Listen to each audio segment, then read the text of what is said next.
Payne has nowhere left to go. We are very close to capturing him. You'll get a full statement then. Right now, I've got better things to do, ma'am.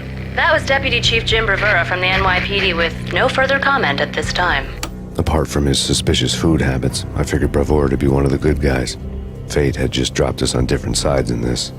But when it came to capturing me, he was way out of his league. I had already ditched the cops a couple of rooftops back. For now.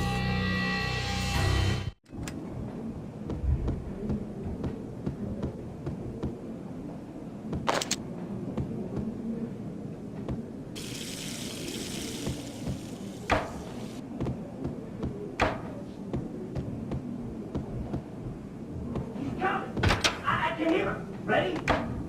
Keep it done. Point it at the wall. Okay. This is it. Any moment now, Payne's gonna bust through that door with murder in his eye. Get him!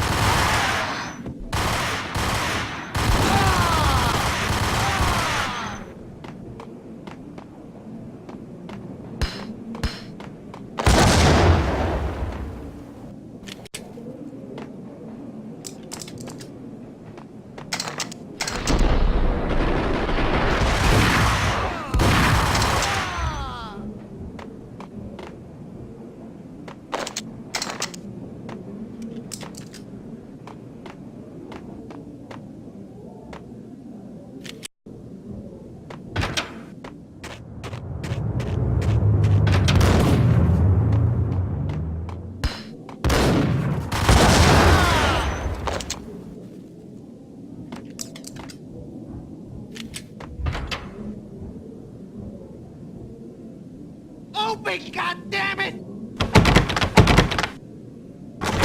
Payne! I'll kill you, you lousy freaking cop!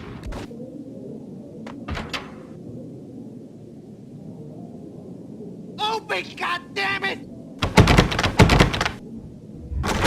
Payne! I'll kill you, you lousy freaking cop!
Cogniti ran out of steam in a dead-end alley with steam boiling out of the sewer grates like all the fires of hell were burning high beneath us. It was shakedown time. Where's Lupino? Screw you! Bad start, Vinny. Ah! Police brutality! I rate pretty high on that. You can't just hurt me in cold blood! Just keep telling yourself that. Listen good, Candyman.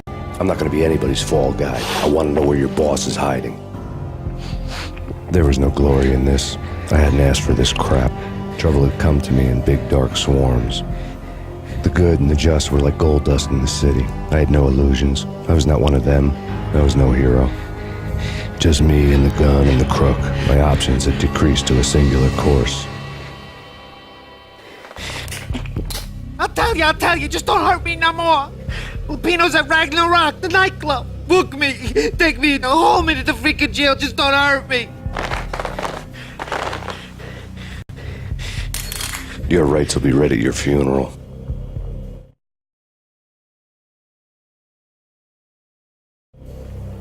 Ragnarok was Lupino's private nightclub, a den of drugs built into an old theater. I knew what waited inside. V had junkies ready to explode in random acts of senseless violence, and Lupino's goon squad, the worst stone-cold killers this side of hell. Ragnarok was as inviting as a headache, flickering and flashing to a machine gun beat. The belly of a nightclub was a gothic theme park that began with bondage games and led to the nasty stuff from there. As subtle with its dark message as a cop-killer bullet through the heart, like father, like son, just like Jack Lupino.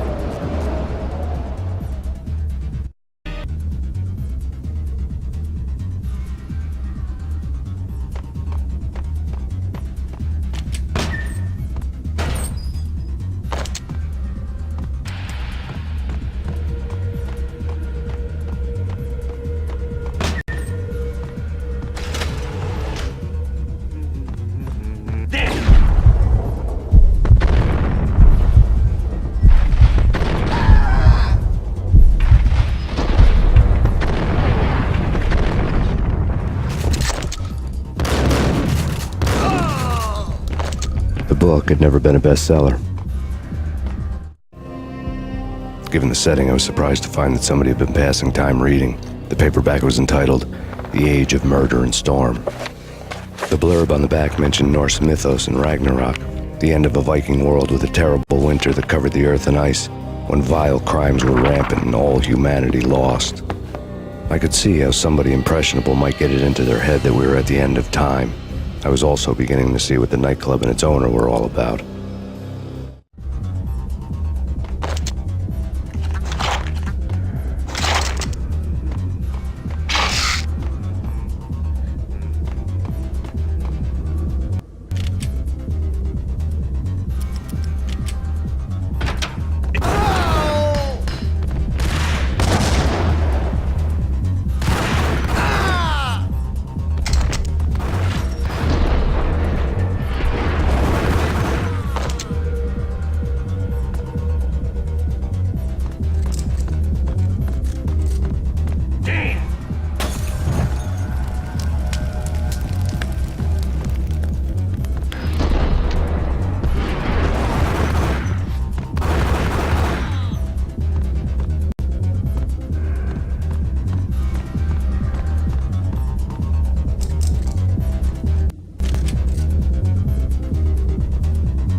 Books on the occult had been piled on the table.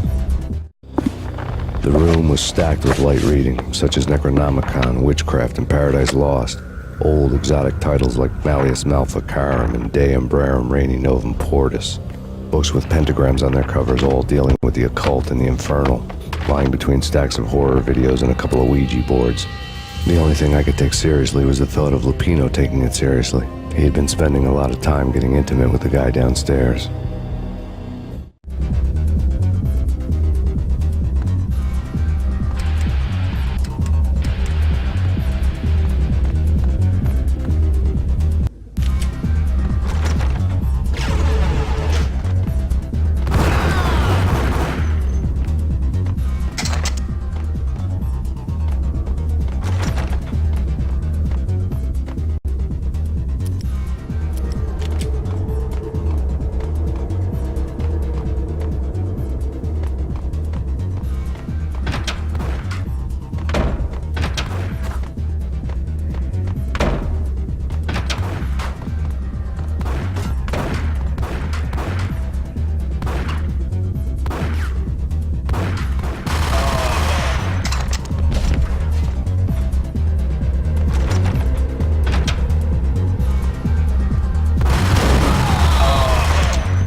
The backstage area led to Lupino's inner sanctum.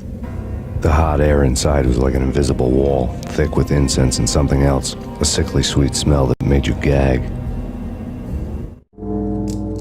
This was the rotten core of the Big Apple. Lupino lurked somewhere ahead, like a spider at the center of his web, waiting. The vapors in the air started to make my head swim. Torn pieces of a letter lay scattered on the sofa. Punchinello had threatened Lupino in writing. The note had been torn to pieces, bloody fingerprints all over them. Don't want you to think that one of my boys is not playing with a full deck. Shape up, Jack. We are running a business here. I'd hate to send the trio to strong-arm you. The trio were the Don's notorious henchmen. It was obvious that Lupino hadn't been intimidated by the threat.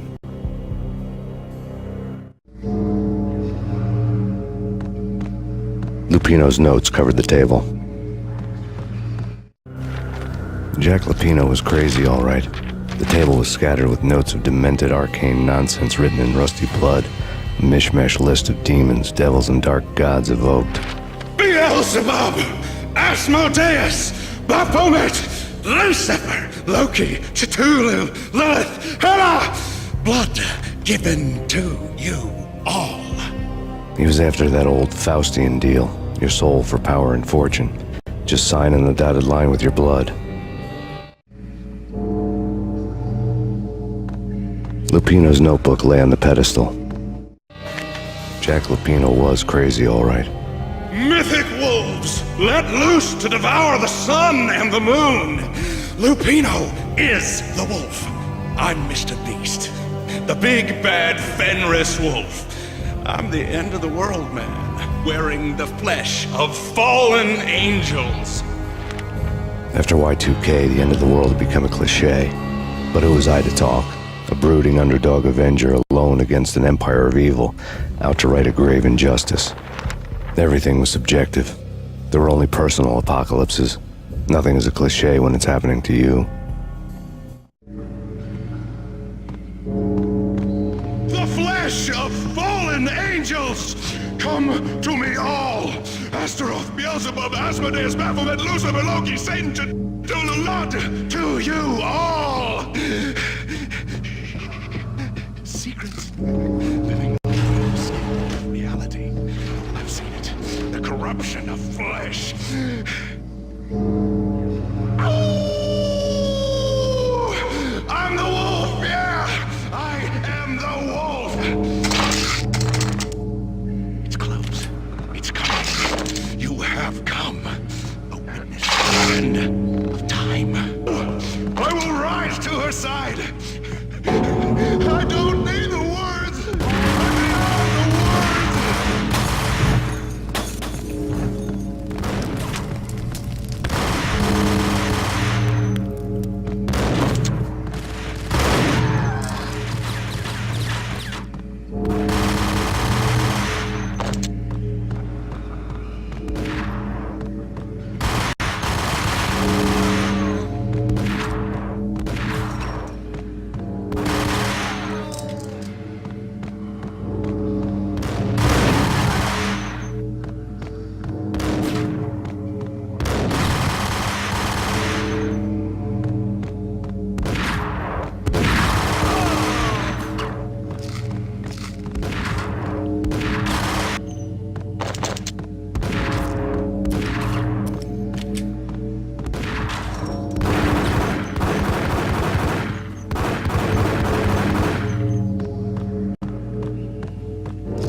I had known there'd have to be a catch in it somewhere, and this one was the Empire State Building of catches. Lupino was pumped up and dying to go 15 rounds with a mutant alligator. And then he started this spooky monkey talk, straight from a bad dream. Mine. I have tasted the flesh of fallen angels. I've tasted the devil's green blood. It runs in my veins. I've seen beyond a world of skin, the architecture of blood and bow and arrow. Death is coming! She is coming, and hell follows with her. This is the twilight winter. I am ready to be her son.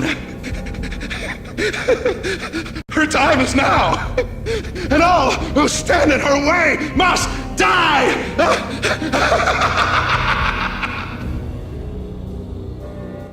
Die! You'll die! You'll die! Now! All die!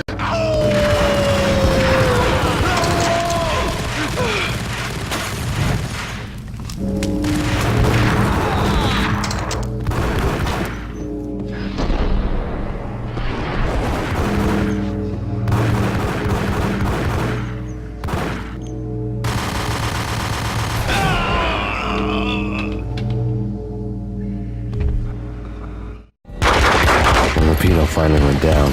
I wanted to make real sure he'd stay that way. V was a bad monster. Turned them into friggin' zombie demons from outer space. I think he's dead already. Huh? And that's when it happened. But dead or not, you've got the wrong guy. In stepped this knockout femme fatale holding a gun to my face. I returned the favor. Lisa Punchinello. Lisa Punchinello was the Don's wife. Mona Sachs, Lisa's evil twin. Your safety's off, evil twin. You might hurt someone with that gun of yours. Lisa's the damsel in distress. I'm the professional. I'd blow you away without batting an eye. Sure, and you can check out my credentials splattered all over this joint. Jack couldn't have framed you, not the state he was in. We're after the same slime bag. Angelo Punchinello's the one who murdered your friend and framed you with it. You know this for a fact? I've got my sources. I don't have a clue these days. I just shoot them as they come. Who put a contract on the Archfiend? This one's mine. I hate the guts of that sadistic wife-beater. Why not pool our bullets for this one? I thought you'd never ask. My finger was starting to twitch. How do you like your whiskey? I'm easy, as long as you don't try to slip me a Mickey. You're a real angel, Max. It was good stuff. Tasted sweet as honey going down. Nothing personal. Can't risk you going berserk and getting Lisa killed.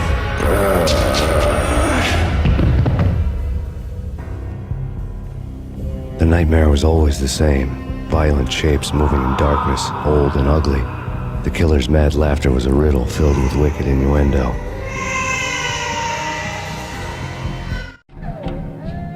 Somewhere, the baby was crying.